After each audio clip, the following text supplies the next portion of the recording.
Climate change talks at G7 summit. Where are we headed? The recent G7 summit took place in Germany. The three-day event garnered global attention as the wealthiest nations gathered to frame a roadmap for some of the world's most pressing issues, such as the global energy and food crisis, the Russia-Ukraine conflict and climate change.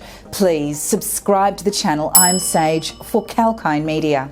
Climate change activists worldwide were desperately waiting for the summit to hear the concrete steps that nations took to reduce the dependency on fossil fuels for energy and move more towards renewables. However, there seemed to be a tug of war between the energy supply problem and the climate change issue. Introduction of Climate Club. The G7 nations have decided to set up a climate club by the end of this year to fight climate change. The club will be initiated with the plan to bring new policy collectively for the G7 nations to guide the respective countries to direct their ways toward renewable sources of energy. At the summit, the members decided that by 2035 the energy industry should be dominated by decarbonised forms of energy, and road energy should be decarbonised by 2030. These steps would be taken to achieve the Paris Agreement, which aims at achieving carbon neutrality by 2050. The club's main aim will be to provide a platform for nations to coordinate their actions on climate change.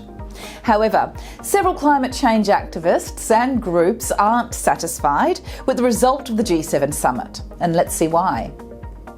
2022 G7 summit may not be accomplishing climate change battles.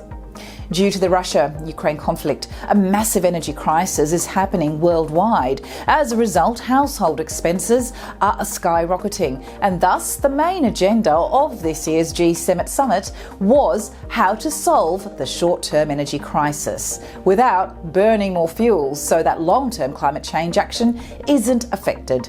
At a time when we are supposed to abandon using coal as the main source of energy, several nations have begun to depend more on coal to cope with the current deficiency in energy supply, and thus there is a tug of war between climate and energy crises. On the contrary, the previous year's G7 summit was primarily based on climate change, and at that summit, how countries should move ahead to prioritise decarbonisation was the limelight of the discussion. However, this year, no concrete decisions seemed to be taken during the three-day conference. In the previous year's summit, countries independently discussed how far they would go to decarbonise their respective nations. However, this year they embarked on the journey to create another global group for climate change, and thus the movement has now shifted from by when and how to if.